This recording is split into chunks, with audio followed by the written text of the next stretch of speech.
You know what time it is? Red Zone Rant, we're live, let's get it. Every Wednesday, 8 p.m. CST, bringing the heat. You ready? You ready? Step in the booth, it's a lyrical race. Red Zone Rant, we own the space. Ain't no holding back, turning up the flame. Opinion so hot, chill in your name. Topics that matter, streets on our backs. Spitting truth bombs, no time for acts. In the zone, we're live with the team. Red Zone Rant, it's a passionate dream. Every heartbeat, every tone is supreme. Join the movement, unravel the scheme. In the zone, where we ignite. Every Wednesday night, keeping minds in sight. Red Zone. This is a Huddle Sports Network broadcast. You can find us on Roku TV, Amazon Fire TV, Facebook, and of course YouTube. Get all your NFL news here first. What's up, everybody? Good morning and welcome to the Red Zone Rant Sunday edition. And as you can see, I'm here alone, but Ken was here a minute ago. He's he's having technical difficulties. So I don't know if someone else is going to join me or not, but we'll see. Oh, looky there. He's back. I swear he was here a minute ago. Yeah, my internet just died. So I'm over here freaking like huddled by the window. What's up, Eric? How's it going, bud? Where you at, bro? It's Sunday. Come on, get your ass on here. What you doing? What you doing? Yeah, I was gonna say, Eric, we feel so unloved. Yes, Eric. True Nation. What are you True Nation for? I swear to God. What is the bearded? Oh, okay. I thought you had something other than everybody comes on. That's the thing. I love everybody's names when they come on. What's up? How you doing this morning there, I'm Brent? okay. Yeah. I was going to say, I'm okay with LaFleur being back. I was 50-50 on it anyway. And, hey, at least we get some continuity. The only thing that I don't like is we're going to have to find a new DC because it looks like Hafley's going to Miami. Bro, we need a new DC, a new special teams coordinator, and a new O-line coordinator, or offensive coordinator. So we need the trifecta of the three. That's what I'm saying we need. I mean, this is – go ahead.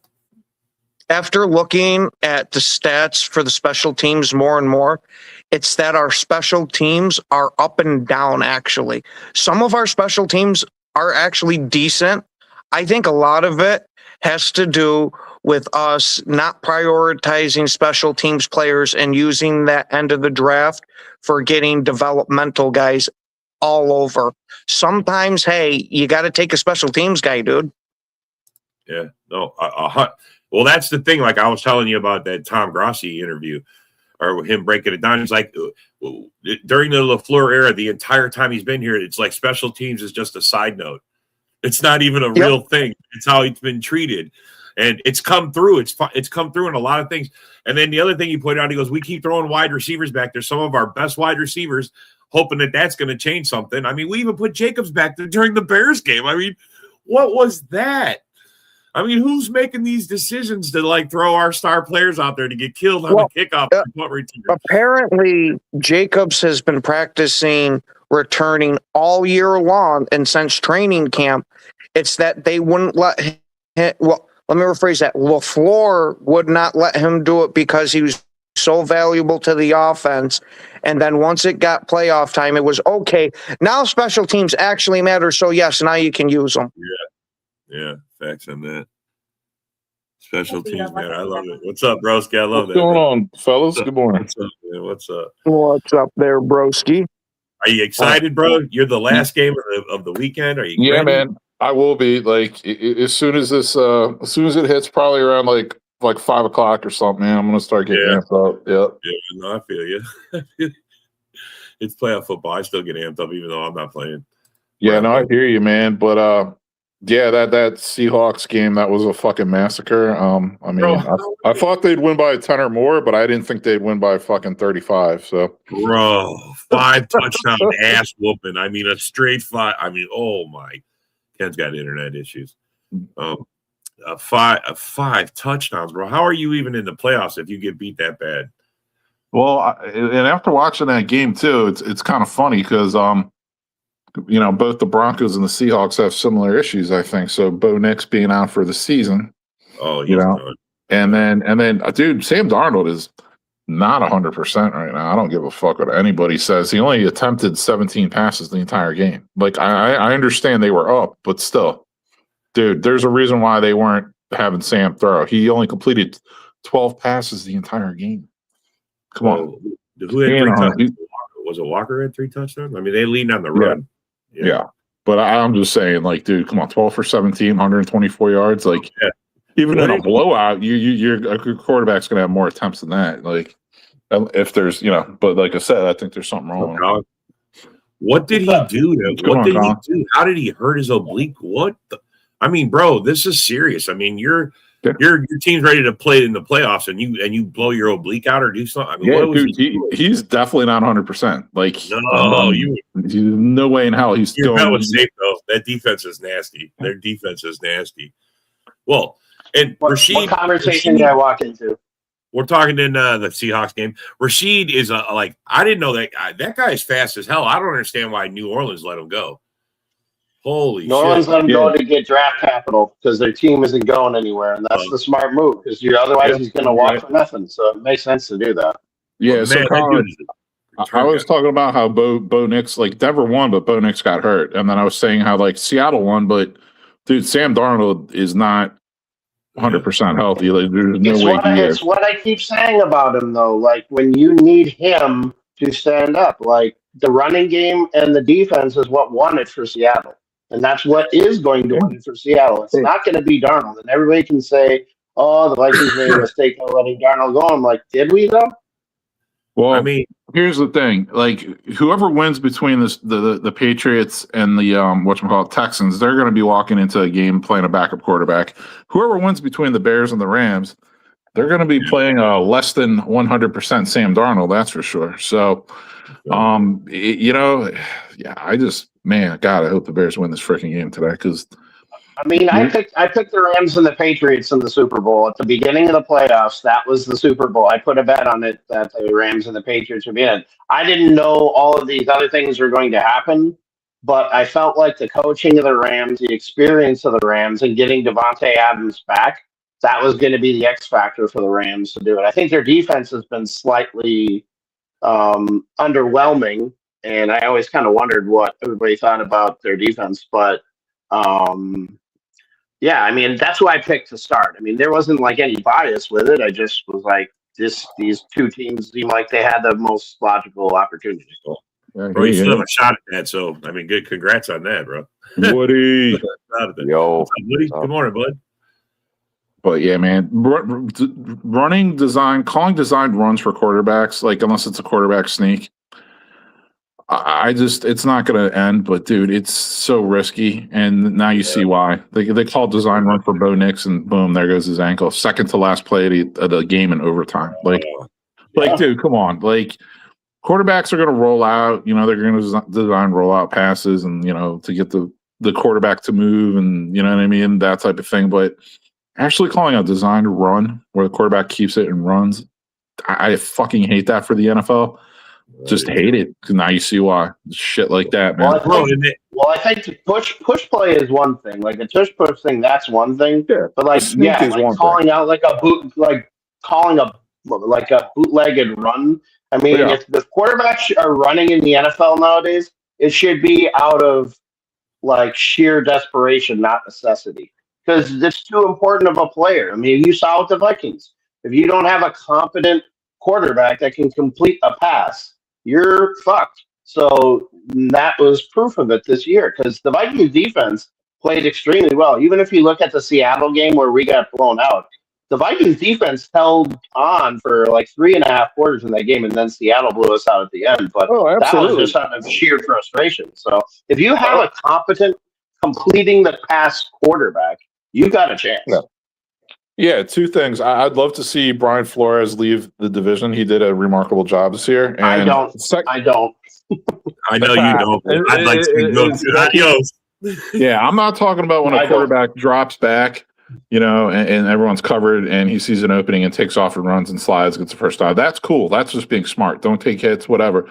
the design runs. The quarterback, you're keeping it, you're running, this play is designed for you to run the fucking ball. Fucking stupid. I fucking can't stand that. In the game against you guys, that handoff to Jacobs where Love was going to try to pull it back, his arm got caught. Jacobs clamped down on his arm, bro, and he dragged him into the fucking pile. That was almost bad. Because Love was trying to pull it back. Just don't do it. Hand it off and let it go. Well, let's ask Woody about his thoughts because I know he has no opinion on anything. He has Fuck nothing. it. What's the question? He doesn't. About design runs for quarterbacks. Design quarterback runs. Yeah. I don't like it because like these running quarterbacks, like right off the bat, if you're like a Justin Fields and stuff like that, we've seen it with RG3, is that these quarterbacks don't last long. So if I was the coach, I'd be like maybe 1 or 2 design runs, because you're going to be extending the plays, and if there's nothing open, you're gonna go. And like I said, I mean, Michael Vick was probably, I believe, better than Lamar Jackson, the best design running quarterback they had out there. He just knew how to. He was a tough. He was beyond elusive. His elusive. I mean, he was like that in college too. Like he was so elusive as a player. Like there was no getting around it. And he went to a outstanding college, and I like Michael Vick. I miss him. Well, outstanding college. Wait a minute. I'm gonna say that the running quarterback, Caleb's style of running, where he runs to get open, that to me seems more effective running. Like Broski said, design the quarterback to roll out, get him out of the pocket so he can, see the field better, maybe. But I don't like running quarterbacks either. I'm happy they don't run unless they have to. Yeah. I mean, picking and choosing a spot, like I said, if you drop back in the pocket, everyone's covered, you see a lane, you take it, you get 10 yards, you slide, you take no contact. That's smart. Slide. That's smart. Don't have no problem with that. And that's actually an advantage to be able to have that skill is a quarterback. But what I'm saying, quarterback keeper around the end, like, oh, dude, that's just retarded. Quarterback option. We're seeing a lot from with Drake May, Brock Purdy. When they see a lane, they go. I mean, but sliding is the most important thing, or getting out of bounds, because this has you got to be aware of how important of a player you are to the team. Like you have to understand that. Like you have to have self-awareness to know that if you go down, it's not like if a running back goes down and you've got another running back. Like your ability as a quarterback is uncompromising. Like you control and dictate the rhythm of a game. And if you are out there and you're getting killed, there's such a steep drop off from the backup quarterback and starting quarterback, and that's why the quarterbacks get paid the most. Well, any kind of contact on the field could cause an injury. That's why you don't want your guy that holds the ball and dictates how it goes to be injured or you have any contact. I mean, contact. That's why they wear a red jersey in practice. You don't have the quarterbacks in practice. That's the same. You treat it the same on the field. If these quarterbacks, they go for the first down, now these quarterbacks are saying in their head, hey, if I slide, it's where I start the slide. It's not where I end the slide. And now you got quarterbacks diving head first. And right when you dive head first, you're a player. You're not a quarterback. They'll hit you anyway. Yeah, ball carrier. All ball carriers get hit, bro. That's how it is. It's contact sport. That's why you don't want him to take that hit. You don't. Well, that's the thing too. Like you want to be able to set your team up. Like there's a reason why they give you 4 downs to get 10 yards. Just get the 10 yards so you can get another set of plays to put your team in a better position. Like the thing that drives me nuts is when people like at the end of a half or at the end of a game are like trying to go, and there's a decent amount of time, and let's say they've got a timeout or two. What drives me nuts is they're just trying to throw it for the end zone right away from like the 30 or the 25. Like, why are you doing that? Like, oh, we're going to catch them off guard. I'm like, no, you're not. Just get 10 yards. Well, like I didn't understand the game last night, the Denver game. I mean, Josh Allen, he just getting field goal range. They were going for the win right away. He was his first 2 passes were 2 bombs, And I was like, dude, all you need is you got great elevation there. You got a former Denver Bronco kicker that's used to the stadium and stuff like that. Just getting field goal range. They were going for the win, and that was a terrible way. Like when it's an incomplete pass, you know what happens? The clock stops. So now you're giving the other team more time to go back on you if you don't get a first down. So yeah. And talking about like you guys were mentioning like Drake May and the Patriots, or as I call Drake May and the Drake Mays. They are like I just think one of the keys for the Drake Mays to be able to win today is like Drake May is going to have to run. He's going to have to use his legs. A lot of people don't realize, or maybe they forgot like how athletic he is, and this guy can run like a freaking gazelle. Like Drake May can fucking run. Not that it's going to be ideal, but I think he's going to have to kind of run for yards a little more than he's kind of used to in order to beat the Texans today. I think they need to focus more of their attack with Travion Henderson than Ramondre Stevenson. Ramondre Stevenson is what he is. He's a between the tackles power runner. Yeah. Travion Henderson can catch the ball in the backfield. Travion Henderson can run like a deer too. Like if you can get the play action game going with May and Henderson, exactly. So like if you can get the play action game going, Houston's gonna have a hard time. Houston is nasty though, and now with Stroud playing and with Marks playing. If they can get that play action game going, that would be incredible. Yeah, I like that call, Colin. Their offensive line, their offensive line better, worry about Will Anderson and Hunter too, man. I get it. Yeah. Well, that's why running the football. No Will Campbell too. So running the football is going to negate it. And using the tight ends, like they've got two good tight ends. I mean, they got Henry and they got Hooper. They got two very competent tight ends. Maybe not Pro Bowl. But they have two competent tight ends that they can throw the ball to. Yeah. And next thing you know, you got Travion Henderson on a wheel route or like one of those little like running back out and up patterns. Or, I love those wheel routes. How they disguise those and how they set those up because they just shift the coverage to one side and then it's just one guy on one guy. Bijan was really good with it, and I think Travion could be a factor with it. But like you said, the running game in general for the Patriots, I mean, that's gonna have to be big today. And then I think part of that is going to be Drake May actually running with the ball. Hopefully they're not going to be calling design runs, but I think it's going to be like, Drake, if you don't see this right away, man, you don't have time to think. If you really don't see it quick, you're going to have to just tuck it and run. Now let me ask you guys a question because this is something I brought up with the Vikings fans, and I'm not sure because I'm maybe a little bit of a forward thinker. What do you think it would take to get from the Colts to get Anthony Richardson?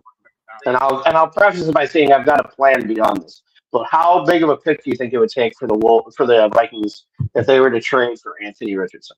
5th round pick. 5th rounder. Yep.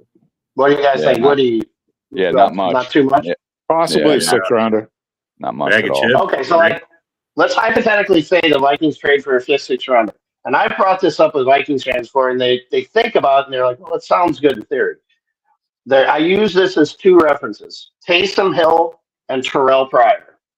Now, these guys were college quarterbacks, and Terrell Pryor was actually a really good college quarterback with Ohio State.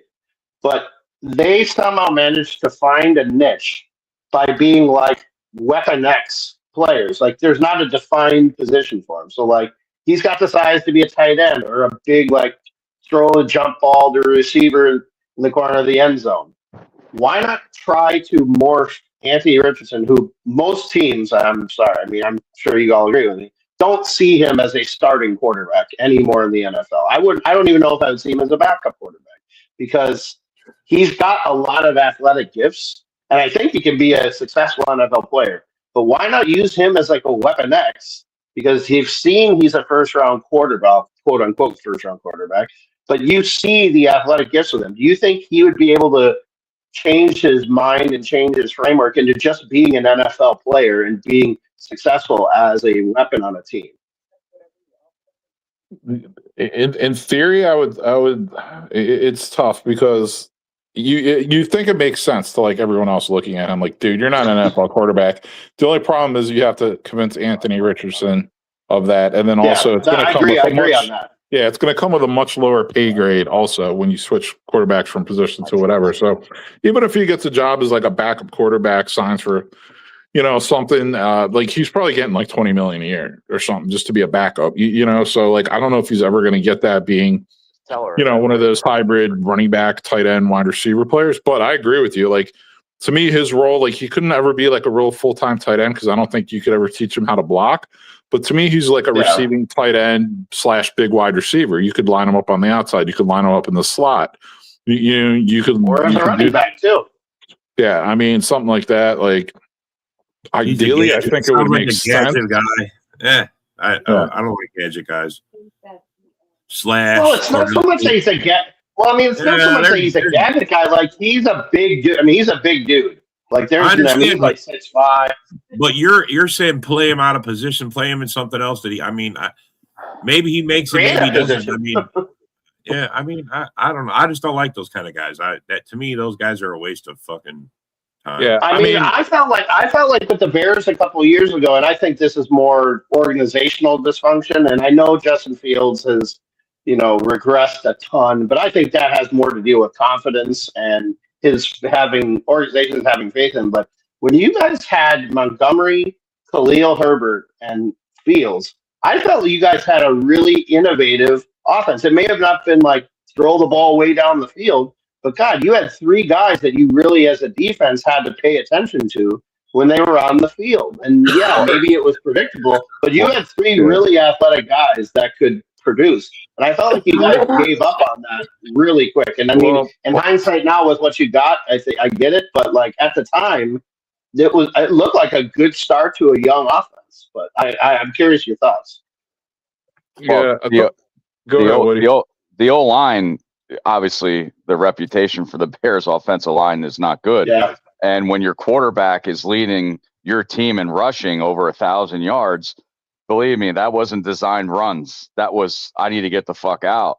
So that will definitely, and that probably, since Justin Fields started in Chicago and he went to the Jets, the offensive line issues in Chicago is probably drowning his confidence on any team he goes to with the offensive line, because just like Caleb Williams last year, he was the most sacked quarterback. But you got to think every snap this year in the back of his head is like, well, where can I get sacked from? Because he got sacked so many times last year. If we didn't boost up our offensive line, Caleb Williams, his confidence would have been in the shits this year, and we wouldn't be where we are. No so way. It almost be like Fields all over again. Well, I definitely don't think the Bears had a good offensive line or the best offensive line there, but that threesome that you mentioned with Herbert and Montgomery and Fields, I mean, they led the league in rushing one year, and I think they were second the next year, right? So, and it's like, well, your offensive line obviously had something to do with it. Now, some of it was just Fields taking off when he was dropped back, like it was a design pass, and he just took off and ran. But like, okay, so how bad is the O-line really if like you're good enough to do that and you're just saying they're the worst in the league in pass blocking, and then wherever Fields goes, the O-line goes to shit. It's like how, to me that's more than a coincidence. But yeah, but Fields, another thing with that, like he misses games every season. Like he gets hurt every season. So it's like if you're gonna run an offense like that, expect him to miss a handful of games a year. So you better have a really good backup. Well, it's almost like a co-quarterback situation too. Because it seems like these quarterbacks like Fields, they're obviously different than college because they're most, if you see Justin Fields highlights in college at Ohio State, his arm and his time that he had was amazing. And I was like, well, maybe, because CJ Stroud did it, first Ohio State quarterback to come out and at least do something. And I was thinking, with the highlights I've seen with Fields and the way he throws the ball, this might be good. And then you go to the NFL and then he's just getting fucking killed, gets over 1,000 yards in rushing the 1 year. It's a totally different play style that they're playing from college to NFL. Yeah, Fields to me in college too, when he was at Georgia, because I remember watching him play at Georgia. And I mean, I think they had like Nick Chubb and DeAndre Swift in the backfield when he was there. But like he's come from run-oriented systems. And I mean, Ohio State. Here's the difference between Stroud and Fields. Like, and I saw it in Stroud in that playoff game.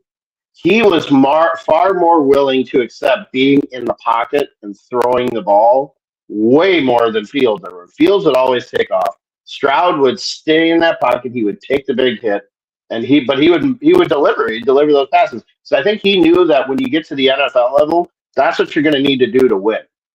Yeah, Fields, the biggest thing with him, my biggest knock on him, and I'll always say this, he never learned from his mistakes. People be like, oh, the coaching. I'm like, dude, you can't tell me the offensive coordinator, the quarterback coach isn't like, Justin, this clock has to go off in your head. Like, 1, 2, 3, it's not there. You got to get rid of it. You can't hold on to it. Like, you have to learn to go through progressions and read defenses and all that good stuff. He didn't develop that. Like, and like the biggest thing is like he did not ever. Since now he's at the Jets, he never learned from his mistakes. He was very stubborn, I felt. So that's another. I feel like I compare Fields and Lamar Jackson to each other a little bit, just because I've never liked the way Lamar Jackson throws the ball. I've never thought he's thrown a great pass, and he's a very dynamic playmaker. But I think this year, especially, you saw the injuries mount up, and his elusiveness is gone. Like it's almost like they built their offense more around Derrick Henry than they did around Lamar Jackson. They forgot, he didn't slide because he's so dynamic. But age catches up to everybody, and there's always younger guys that are going to be way more aggressive, way more explosive on both sides of the ball. So it's going to limit your ability to do the things that in the past made you so elite. Yeah, I hear you with that. Yeah,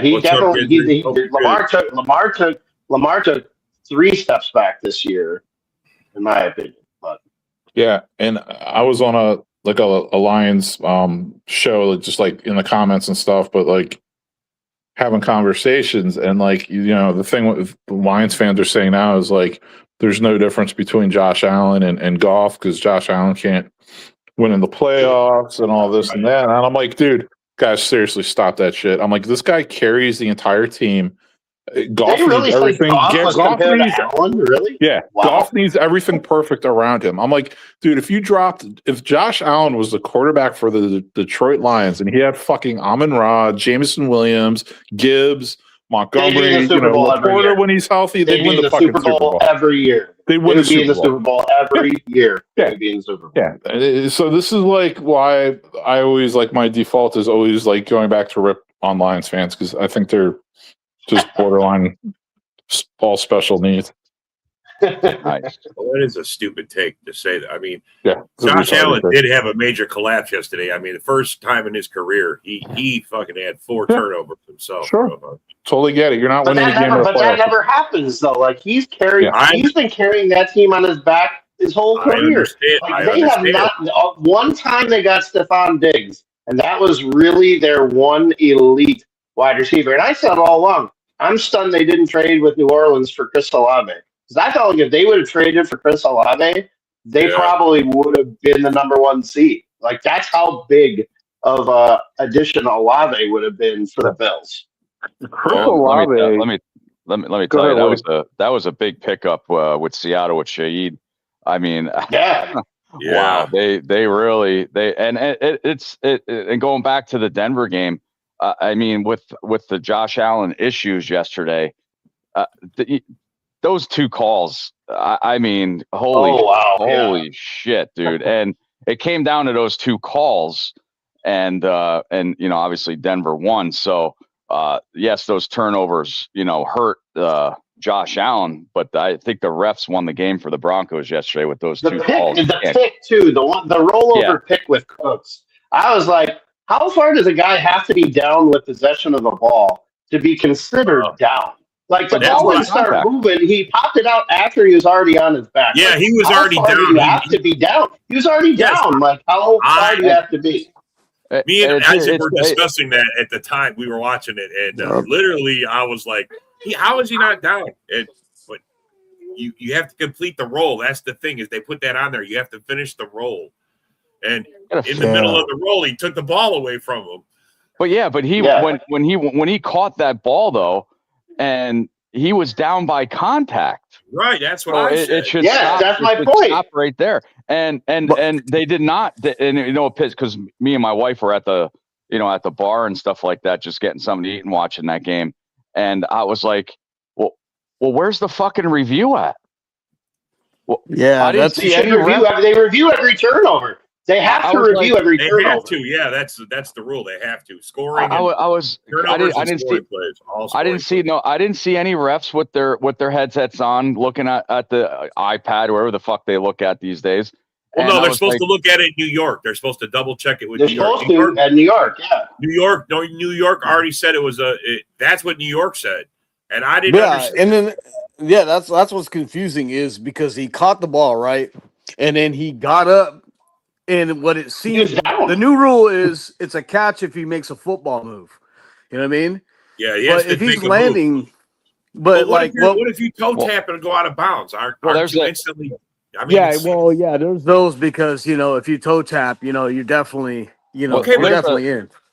there's a fine line How's between. falling on your back not a football move? Like you're Right, literally right. going to make a diving catch. well, and his you fall and knee, you his drop knee the ball. touched Like, first. what is His knee was down first. Though. Yeah, that's what I was getting Okay, to. yeah. Is that when it came to that catch, that particular catch, he landed shoulders on the ground, and then Yeah. he got up to just get up to do something, and then that's when it was fumbled. But still, it's like it was kind of confusing from there because like he should have been down on contact on there. So here's the other question though. Say if he didn't intercept it and he knocked it out, is that a catch?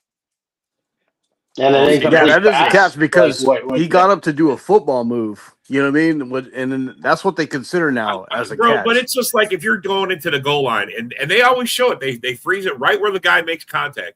When that guy caught the ball, he came down on his shoulder, on his side. His knee and his shoulder hit the ground first, and then he was touched. And he was touched. And he was touched. That's what I The said. He's down defender by touched him. contact. Yes, that's what I was. I go. He's down by contact because he's on the ground. The guy's touching him, and then he takes the ball away. He comes as they both come out of the roll. The other guy's got the ball. Yeah. You know It's what not it as though he is? didn't touch him and he got up to make a move. Like he The guy touched didn't him. take the ball So from when him he until touched after him, they he's were down. Yes. Yeah. Yes. So even I didn't if understand either. even if it was New York, because they go back to talk to New York, I guess the guy who looked at it, he must have been a Denver fan. He's well, Jesus Must have. Christ, man. God I just damn. think they've made the catch rule so fucking cloudy, So weird. and murky that you fucking it's totally left up to the opinion of the fucking refs. It goes back to even your Packers Cowboys game with Des Bryant. Yes. That was a How catch. is that not a? How is that not a? At He the was time, trying that to wasn't dive a for catch. the end zone. At the time, but that was because of the old rules, at the time that wasn't a catch because he didn't No, establish himself. I understand. Yeah. Oh, I understand that. But like that's to me, that was the seed that planted these odd rules about catching. And the Calvin wanna see Johnson one something- against the Bears too. Like You want to see what is something worse? college Go catch? watch that game with the Patriots with Hunter Henry. He catches basically a touchdown on the goal line, and they Yeah. ruled it not a catch. It was like, how the hell Well, was it not a we'll catch? go Both back- hands are under the we'll- ball. Well, one of the games you go back to Pittsburgh with that Jesse James in the end zone. Oh yeah, same thing. And then Broski will like this one. Years ago when Megatron when he did that. That's what I'm saying. against the Calvin Bears, Johnson. Yeah. I was like, what the That's fuck? ridiculous. Hey, you know what? You know Oh, what? Though my defensive God. players like, yes, finally, offensive players are getting calls against them. You know what I mean? Yes, Like, that's what it was. 'cause Justice. this whole NBA, Justice. dude, this whole NFL punishes defenses. You can't do anything against a wide receiver, tight end, Or quarterback. running or back, quarterback. or And Woody- quarterback. Yo, You can't even touch the fucking snapper. You know what I mean? Like Where there's did nothing you where can did do on Jesse James go to school? anyway, but I just wanted to. Hey, yeah, I Jesse wanted to- James caught it. Just remember, he caught it. Yeah. Thanks for bringing up a Penn State player. I appreciate it. Thank I you. got you. Too. I'll That's bring up Woody's Robbie. favorite I'll school. bring up Robbie Gold too soon. Oh, ouch. I wanted to ask Rob and Isaac, how do you guys feel about the LaFleur extension? And Ooh. you, yeah, I like it. You know what I mean? Like, look, people were talking about Harbaugh and all this stuff, you know what I mean, and everybody else replacing. But like, think about it. If a new coach comes in, a new system comes in, a lot of changes go with that. It's not going to go good. So might as well stick with LaFleur. LaFleur, you know what I mean? He's a decent coach. I don't care what anybody says, like he's I do. trash and this, that. I think he's a decent coach. And then also, Gutekunst, he's been proven as a good GM to building up this team. I mean, I know the 7th seed was created for us to make the playoffs, whatever the fuck it is, but still, it was created because there's 18 games. It makes sense. So, whatever. I like it. Gutekunst is making moves, so I mean, I it think a just better seems like question is more. I think a better question more is, okay, you know what you got with LaFleur.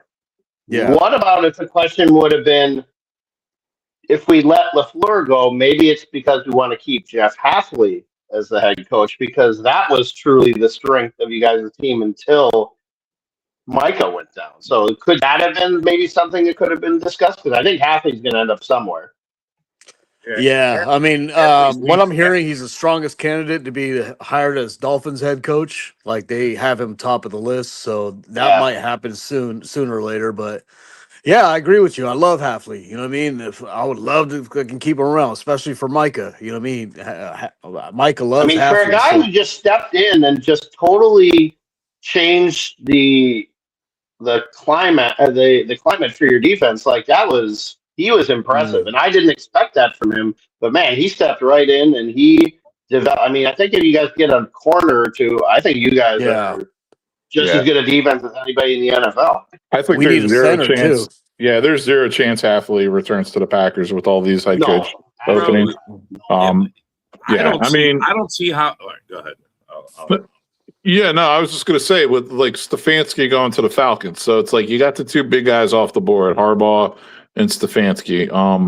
You still have what the Ravens, the Browns, the Raiders, Dolphins, Steelers, Cardinals. What about the Titans? Hired somebody? No, Titans. Titans are still there. Actually, that's another team that Hafley was actually a strong candidate for was the Titans. Yeah, he signed with the Falcons. Did you guys read my comment in the back, Atlanta, where the coach's career ends? Well, I'll tell you what, they have Matt Ryan's the president of football operations there now, and they're hiring a new GM as well. So yeah, who knows, man? Maybe they do have some talent. They have some young talent too on both sides. Atlanta's got a lot of young talent. I mean, if you look at they don't have a lot of picks, but they have a lot of young talent. Yes, they got one of my favorite safeties back there, Jesse Bates. You know what I mean? Yeah, I'm just happy that they used Pitts the right way. I mean, he was on my fantasy. Yeah, finally. Holy shit. That guy was being misused so bad. That? Yeah. If you have like the fantasy app, it just reminds you that Pitts is going to be the top fantasy guy next year. It's already like giving you hints. It's like I don't know, man. Pitts is a fucking disappointment to me. Well, he came on in the end, but I think a better question in Atlanta is: do you stick with your current quarterback situation? I mean, Penix has got a long injury history, and I know you drafted him high, and Cousins is probably going to be out the door. I think you have another question at quarterback. I wouldn't be surprised if Atlanta might sniff around Malik Willis. I think that's kind of a very they need a veteran under the radar. I think Pittsburgh. I think he goes to Pittsburgh. If you had to put a gun to my head right now, I think Malik Willis is a Steeler next year. But I would keep an eye on Atlanta there too. Well, that's where I said in Colin, you didn't agree with it, but I have a feeling that Flores is going to be new Pittsburgh's head coach. Could be. I think with his lawsuit still pending, I don't know if any team wants to hire him as a head coach just yet. And I think if he's a defensive coordinator, why would you go somewhere else when you really have got the ball rolling with Minnesota and you have that familiarity? Why would you leave Minnesota? Well, why does any coach? He's leaving, you guys. Stop it, Colin. Why does any coach leave? Like the end of this year. Eric Bieniemy, our running back coach, he could be an offensive. Yeah, anytime you can make head coach money. I have a slightly different take on that. I think the Vikings would pay Flores head coach money to be the defensive coordinator. I think they would, and I think they see how important He truly is to the success. Green Bay. Jesus Christ. Wow. Hey, that I mean, that job Good might morning, John. Good morning, John. Good morning. yeah, that job might be Get out of intriguing the deer stand, John. What the hell? but that like if I'm Flores, that might be intriguing to me. I know Raiders kind of iffy whatever around their whole team, but then you got Fernando Mendoza coming in. You know what I mean? You got Brock Bowers, you got Genty, and then on defensively, Crosby's going to be ready fucking to go probably week 2 with his I think Flores wants to go to a team though that's got established though. I think Flores wants to go somewhere that's more established. I don't think he wants to be a part of another rebuild. He's not getting any younger. If it's a team, he wants to go on a more established team. But if it's a team from young talent and they give him multiple years, you know what I mean, it's established, stability. I think Brady is the straw that stirs the drink to getting Flores to go to the directionally challenged Raiders. Yeah, I mean, So I think the Steelers. No, I hear you with that. I mean, he's definitely going to have an impact on who they bring in for head coach. But I think it's going to be Will Howard time in Pittsburgh. Like whatever new coach they have, I love Will Howard. I think he's going to be a freaking stud. They're going to go with him, and I don't think Brian Flores' lawsuit is prohibitive to a team hiring him as a head coach. In fact, I think the NFL would actually encourage that because that means he's going to have less of a chance to win his lawsuit against the NFL.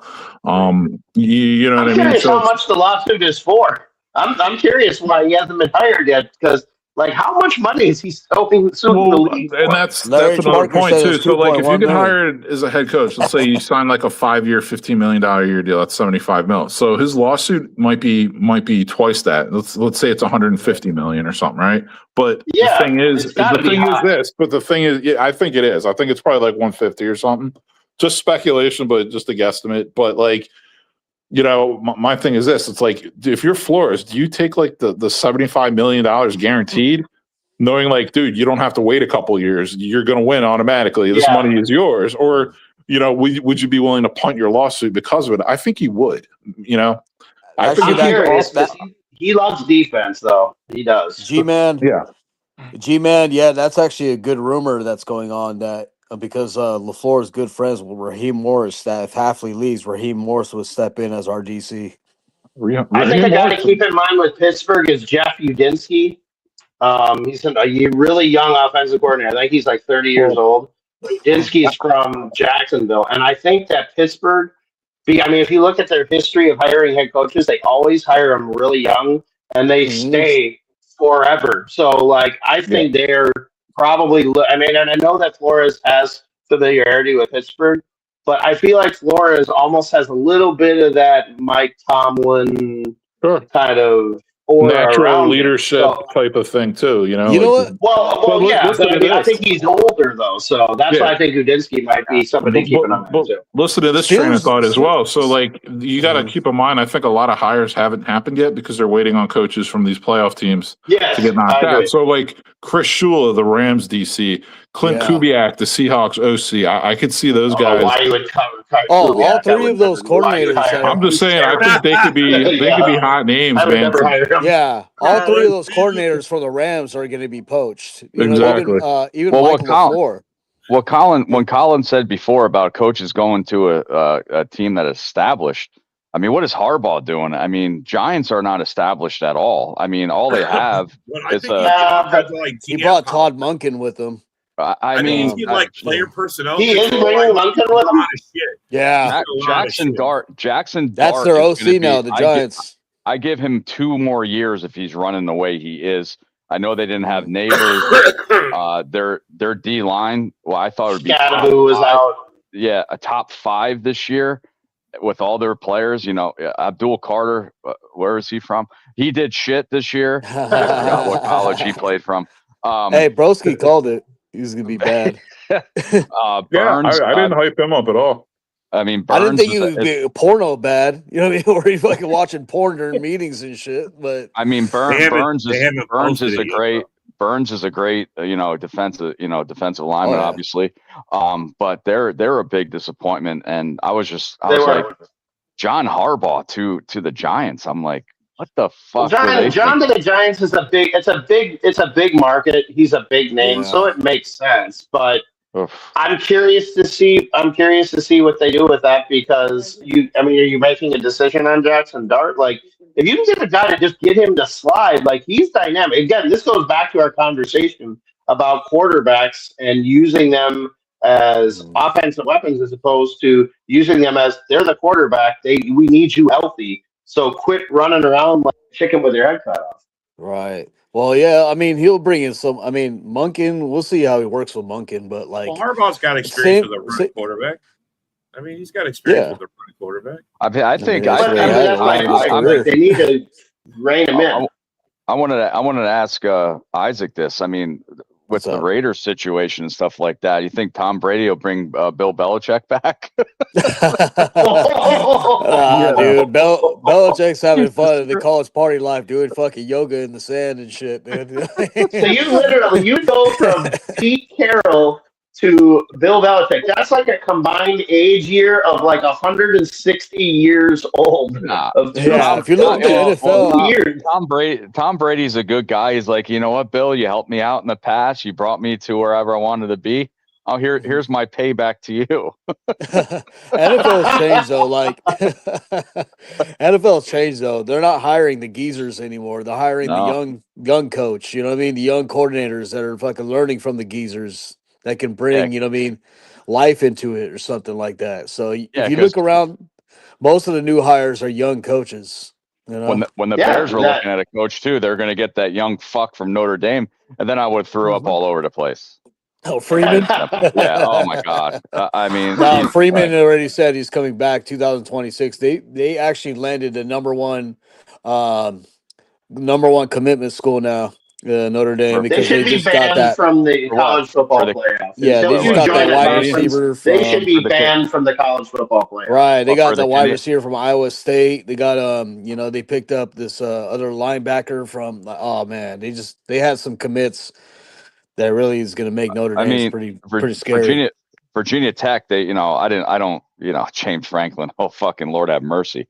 But the commitment recruits he's bringing in, holy shit. I think as soon as he got hired, there's about 29, 30 commitments already to Virginia Tech. Yeah, Woody, I'm not joking when I say this. He literally could build Virginia Tech to be like the next Clemson, like the powerhouse in the ACC because who is the coach for Virginia Tech right now? I actually don't know. Who's the Virginia Tech coach? Franklin. Franklin. Okay, yeah, all right. Franklin, But the thing is they brought Brent Pry back to be a defensive coordinator. I'm like, dude, what the fuck are you guys doing? Franklin knows nothing about coaching. He really doesn't. Like, that was a bad decision. You know what I mean? But he will get you the talent. He's a top 5 recruiter. Yeah. Signetti should not leave, dude. He should stay fucking coaching Indiana. I mean, like, he was a great coach at James Madison. Like, he brought James Madison to the forefront. Yeah. Yep. So, what's called? But Notre Dame, have you seen their schedule that's coming up? They're fucking facing like the Rhode Island Christian fucking Metro Isaac, that's nothing new. Isaac, that's their schedule every year. It's nothing new. Super Metro Beauty School. Academy.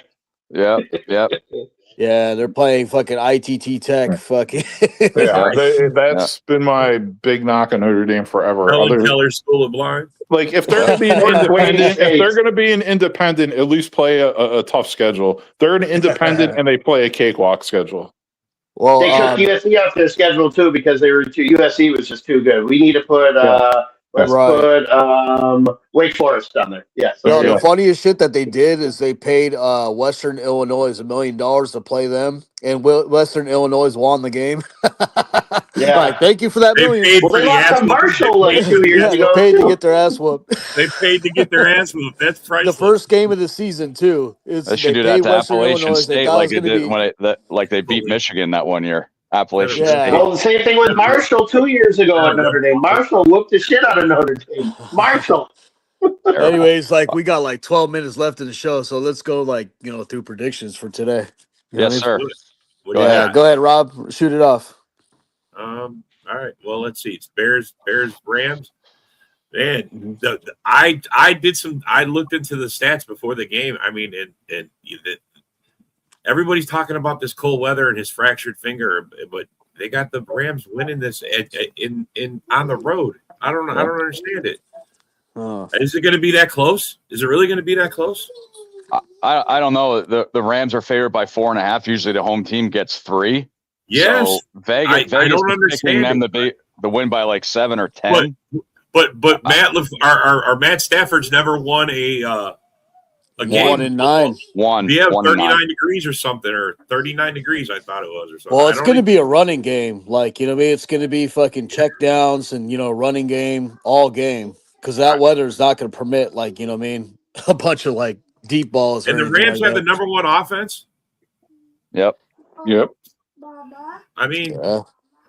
I want the Bears to win, but, it's probably going to be 27-24 Rams. Well, I saw the Rams play the Panthers last week in Carolina in 75-degree weather. That's what but why are they favored on the road? They had to pull a miracle out of their ass to win that game. Bears defense, telling you. Bears defense are making these spreads, man. I'm telling you. I don't understand it, bro. I just don't get it. It's crazy. I mean, like I said, as long as the Bears are like they're only down by like 7 or less going into the fourth quarter, the Bears got it. You got a chance, bro. Yeah, I know. right? That's all I'm saying. So, it's going to be a close game. Like I would be shocked if it wasn't a close game. It might be another, hey, the Rams have the lead at halftime, but as long as it's like, maybe 7, 8, 9 points and no more, I'm liking the odds for the Bears in the second half. So, I'm going to say, I'm going to go, man, this is going to be a close game. I'm going to go, 28-27 Bears. They squeak it out at 1 point. Wow, yeah. Oh. So I say it's close. It's going to be close. I think, the score's not going to be that high, though. Like, these kind of weather games, the score kind of relatively lays, like, kind of low, Both quarterbacks can spin it, though. Like, they're kind of weatherproof. Their arms can cut through the wind and shit. I have no doubt Chicago's going to be fine, but, I mean, why are the Rams favored? That's what made me I kind of lean. I don't know what you guys are telling me, man. I don't know what you guys are telling me, what they're telling me. Well, hey, Packers were favored last week. Bro, and they started out stomping the mud hole in your ass. Yep. Tell me what the fuck happened in the second half. I don't know still. I don't even want to talk about that. It's last week's shit. Yeah, so I don't know. Right. I think it does come down to a field goal though for both teams at the end. Yeah, of the that's game. what I have it. That's what I have it. Yeah. So what do you guys think? Woody, what you got? Texans. Hold on. Woody, what do you got? What? I had 24-21 Chicago field goal game. There you go. Ooh. All right. Well, Woody and Broski, you better close your ears because as you've known about me lately, I have been the kiss of death. I'm going to say the Bears are going to win 38-21. 38-21 Bears. Oh, wow. Wow. Shut up, Colin. Threw in the hat. Florida. Bro, are you letting that Seahawks shit go to your head? Somebody Colin,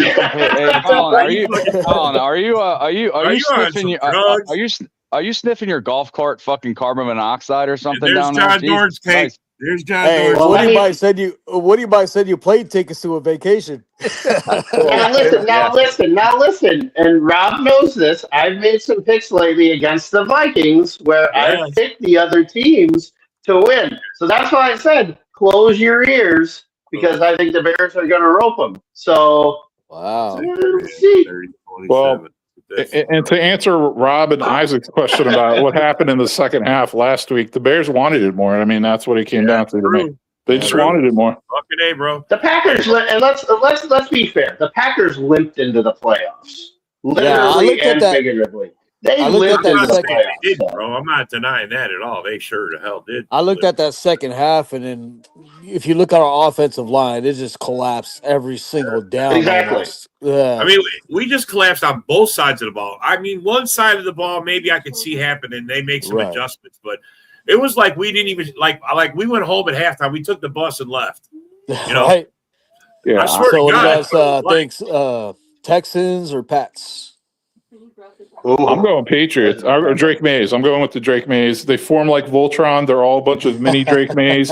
They all form together to create one huge Voltron Drake May, with Drake May being the head of Drake May Voltron. Give me the Patriots at home. I like that, broski.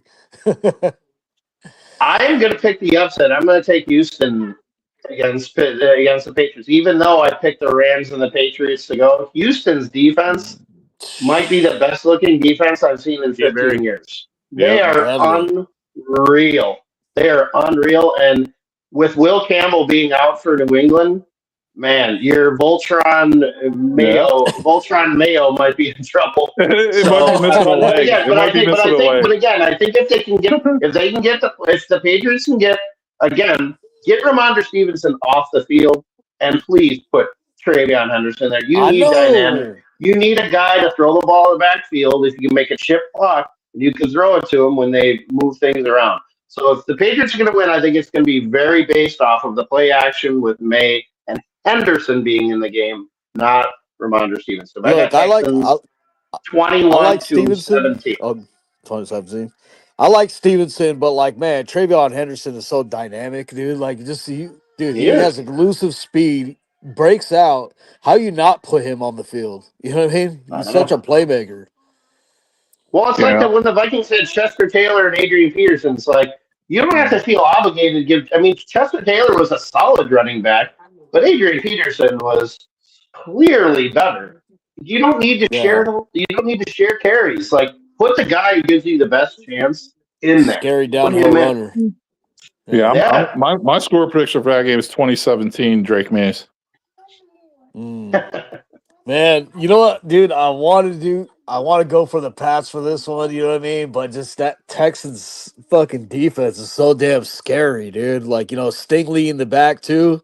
Like, I dare Drake May to throw Stingley's way. It'll be picked off. Petrie is a hell of a safety. Yeah. So, like, you know what I mean? Like, and Lassiter, all those guys, they just get after it and they beat up on people. Don't forget too. The Texans were 1-5. They were 1-5. Like, how they got to this point is incredible. Their offensive line just didn't even protect Stroud. They just let him get killed. Davis Mills won 3 games. Davis Mills won 3 games for him. Yeah. And the offensive line blocked better when CJ Stroud. So I think it was a CJ Stroud issue with the offensive line or something. You know what I mean? And then Diana Rossini said there was something going to come out about the Texans at that time, but I guess she killed the story. But there was issues going on in the locker room. But that being said, I just got to edge the Texans out on this one. I'd say 24-21. Yeah, Rob, who you got? I got the Texans. I was taking the Texans too. I think the Texans. It's going to be Texans Seahawks in the Super Bowl. That's what I think. Or I mean, not Texans Seahawks. Rams. Rams. Yeah, bro. Damn, this is gonna be exciting. This is exciting. 2 matchups. Texans are sneaky, man. They got a great pass rush, and like you said, with Stingley in the back. I mean, bro, it makes Petrie. Petrie. I want a Petrie so makes bad. It very hard to. That's why I say anything. The Texans are snuck it. The Texans are coming in on the strength of their defense, and I mean, bro, I think the Texans this year are what Cincinnati was last year towards the end, but they didn't run out of gas like Cincinnati did. Those National Geographic to blow a game against Denver to get into the playoffs. You know that National Geographic when a pack of like female fucking lions are ripping at fucking a carcass and shit like that. You know what I mean? That's what it looked like. Aaron Rodgers against the Texans. Yeah, they were just like throwing them all over the field. It was like, God damn. They hit him so bad he retired. Yeah. Again. He went on a permanent ayahuasca retirement. Yes. Yes. They sent him to the darkness retreat. He's still waking up seeing TJ Watt. But two exciting games. Hey, good luck, broski. Daniil, don't kill me. But good luck tonight, broski. Yeah, good luck, broski. Yeah. I already said I'm pulling for you guys, but I just don't know if you got it. We'll see though. 35-17 Bears. Go get it. There we go. All right. Thanks for coming. Thanks for commenting. Or Cancun. See you guys. Gentlemen. Yeah, whoever does it, we'll see you on the couch next week.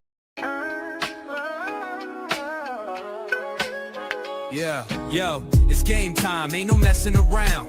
Huddle Sports Network, the best in town. From NFL rumors to the latest trends, we got all your sports, just tune in, my friends. Catch us on Roku, Fire Stick, take your pick. Facebook, YouTube, where the action's slick.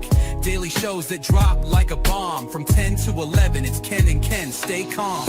Huddle up, catch the vibe, feel the rush. Get your news, get your fills in the clutch. Over 27 podcasts, we breaking it down. Join the team, Huddle Sports, wear the crown. Live every weekday, it's how we roll. Lions Talk with Jeremy B, we taking a stroll. From 11 to 12, don't miss a beat. We break down the game, make the info